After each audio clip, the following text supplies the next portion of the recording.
Sesaat lagi Anda akan menyaksikan Damai Indonesiaku dipersembahkan oleh Wadimor tentu sarung kita.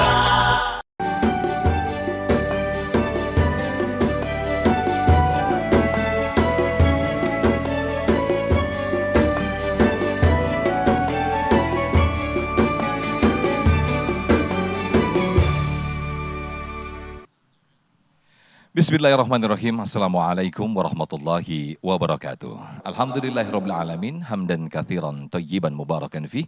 La haula wala quwata illa billahil aliyyil azim. Segala puji bagi Allah pemirsa. Senang sekali Damai Indonesiaku kembali menyapa Anda selama 90 menit ke depan. Pemirsa, kita akan membahas atau menambah hasanah keimanan dan juga keislaman kita.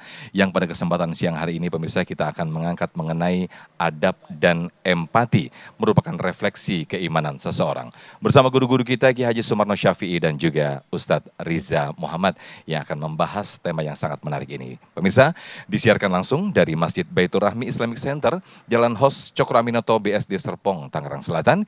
Inilah Damai Indonesiaku yang dipersembahkan oleh Sarung Wadimor, tentu sarung kita. Selamat mengikuti. Assalamualaikum warahmatullahi wabarakatuh.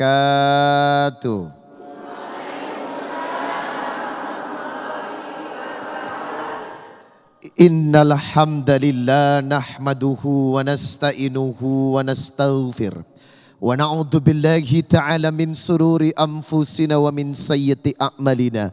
May yahdihillahu fala mudilla lahu wa may yudlil fala hadiya lahu. Asyhadu an la ilaha illallah wahdahu la syarika lahu wa asyhadu anna Muhammadan abduhu wa rasuluh la nabiyya ba'da. Pemirsa Damai Indonesiaku, Bapak Kiai Haji Sumarno yang sangat saya cintai, dan hamba-hamba Allah calon penghuni surga, semoga senantiasa menjadi orang-orang yang dijaga dan punya akhlakul karimah. Ada kontrak secara transaksional yang tidak bisa Anda ingkari sebagai hamba Allah kepada Sang Khalik. Quran Surah Al-An'am 162. Qul inna solati wa nusuki wa mahyaya wa mamati lillahi rabbil alamin. Ini adalah bentuk transaksional, sumpah seorang hamba kepada Sang Khalik. Kalau hidupnya, matinya, waktunya semua didedikasikan hanya untuk Allah, mendahulukan kepentingan Allah. Berarti seorang muslim harus taat kepada syariat Islam. Jamaah yang dimuliakan Allah, syariat Islam itu memiliki 3 dimensi. Yang pertama, dimensi akidah yang disebut keyakinan. Yang kedua, dimensi fikih yang disebut ibadah fisik. Yang ketiga adalah dimensi akhlak yang disebut ibadah hati. Ketiga dimensi ini harus dimiliki. Sebab apa? Merupakan kesempurnaan seorang muslim untuk taat kepada syariat, yakni dimensi akidah, dimensi fisik, yakni fikih, dan yang ketiga adalah ibadah akhlak atau adab. Maka dimensi akidah diwakili dengan pokok keimanan yang keenam. Iman kepada Allah, iman kepada malaikat, kitab, rasul, hari kiamat, takdir buruk dan takdir baik. Sedangkan dimensi fikih diwakili oleh 5 rukun Islam. Mulai syahadat, sholat, naik haji, puasa, zakat. Sedangkan dimensi yang disebut adab atau akhlak diwakili dengan kalimat yang namanya ihsan. Ihsan ini adalah berbuat baik. Rasulullah diturunkan dengan satu misi yang sangat besar. Dalam satu hadis riwayat Ahmad nomor 8952. Innama bu'ithu liutammima solihal akhlak. Tidaklah Nabi diutus membawa agama ini menyempurnakan yang paling penting. Syariat itu adalah akhlak. Buat apa taat tapi tidak berakhlak? Buat apa berilmu tapi tidak beradab? Maka sempurnanya seorang mukmin dalam hadis riwayat Tirmidzi nomor 1162, akmalul mu'minina imanan ahsanuhum khuluqan. Sekali lagi, akmalul mu'minina imanan ahsanuhum khuluqan. Sempurnanya iman, sempurnanya keimanan seorang muslim ditentukan dari akhlaknya. Itu kenapa ibadah saja tidak cukup, akidah saja tidak cukup tanpa disempurnakan dengan akhlak. Itu kenapa akhlak menduduki peringkat terpenting dalam mendirikan agama ini. Jamaah yang dimuliakan Allah Subhanahu wa taala. Dan Nabi memberikan garansi, inna min ahabbikum ilayya wa aqrabikum minni majlisay yaumal qiyamah ahasinukum akhlaqah. Maka barang siapa yang ingin dicintai Allah, wa aqrabikum minni, dekat denganku, majlisay yaumal qiyamah, tempat duduknya, majelisnya di hari kiamat, maka perbaiki akhlaknya, miliki akhlak yang baik. Berarti kesempurnaan seorang mukmin yang taat kepada Allah ditutup dengan sempurnanya untuk memperbaiki akhlak dan memperindah akhlaknya. Jamaah yang dimuliakan Allah, bahkan Nabi memberikan garansi kepada kita.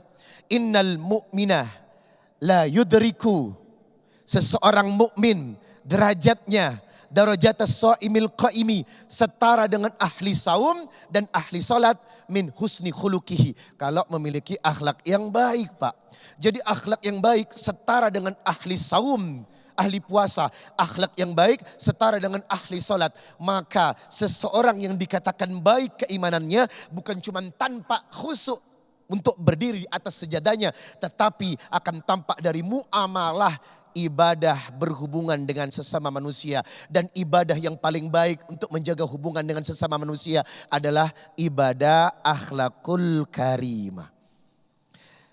Dalam satu hadis riwayat Muslim nomor 6440. Seseorang bertanya kepada Rasulullah, "Ya Rasulullah, innali qarabatan." Ya Rasulullah, aku memiliki seorang keluarga. Asiluhum wa yuqti'ani. Aku bersilaturahim, dia memutuskan silaturahimnya. Wa ahsinuhum alaihim wa ahsinu alaihim wa yusiuna ilayya. Saya berbuat baik padanya, dia berbuat buruk padaku. Wa ahlumun anhum wa yajhiluna alayya. Saya sabar atas perlakuannya, tapi dia selalu menyakitiku. Bagaimana ini ya Nabi? Aku selalu berbuat baik tapi menerima yang buruk dari dia. La in kunta kama qulta. Nabi berkata, kalau betul-betul sikapmu demikian dan kamu istiqomah berbuat seperti itu, faka'annama tuisiful mallah, maka demi Allah kau seperti memberikan api neraka dalam mulutnya. Dan yang paling penting, wala yazaluka ma'aka minallahi dhahirun alaihim. Pertolongan Allah akan datang, diberikan kepada orang-orang yang selalu berbuat baik, bersikap baik, dan membalas keburukan dengan kebaikan. Masya Allah. Jamaah yang dimuliakan Allah Subhanahu wa ta'ala. Dari beberapa hadis-hadis yang telah disampaikan, ternyata memang akhlak adalah kunci dari keindahan agama Islam. Akhlak adalah inti dari keberkahan agama Islam. Karena apa? Rasulullah diutus memperbaiki akhlak lebih dominan daripada yang lainnya. Innama bu'ithu liutamimma solihal akhlak. Bagaimana menyikapi sesuatu dalam kehidupan? Kita melihat seseorang melakukan sebuah kesalahan, lalu bagaimana cara memperbaiki kesalahan itu? Kita melihat dalam sebuah situasi seseorang khilaf, mengeluarkan kata-kata yang tidak patut. Ini merupakan dari su'ul akhlak. Tetapi lebih tidak patut lagi kalau Anda ingin memperbaiki orang, jangan dengan akhlak yang lebih buruk. Ingin menasihati orang, jangan dengan kata-kata yang lebih tajam, apalagi persatuan netizen Indonesia.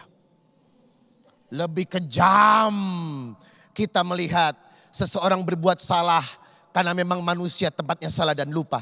Kullu bani Adam khata' wa khairu khata'inat tawabun. Tetapi ketika ia meminta maaf dan bertobat, Allah saja memaafkan. Masa kita tidak?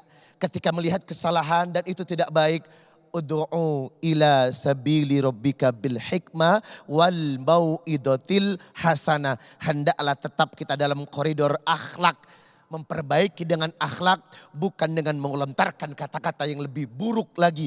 Apa bedanya kita dengan perbuatan-perbuatan yang su'ul akhlak? Maka semoga kita terhindar dari perbuatan-perbuatan yang dibenci Allah, yakni akhlak yang buruk. Amin ya rabbal alamin. Amin ya rabbal alamin. Terima kasih Ustadz Riza Muhammad yang telah membuka di segmen 1 ini betapa adab atau etika atau akhlak merupakan inti daripada ajaran Islam. Itu mengapa Rasulullah Shallallahu Alaihi Wasallam diutus di muka bumi ini untuk liutamima makarimal akhlak, untuk menyempurnakan akhlak, di mana saat itu masyarakat kota Mekah penuh dengan kejahilian.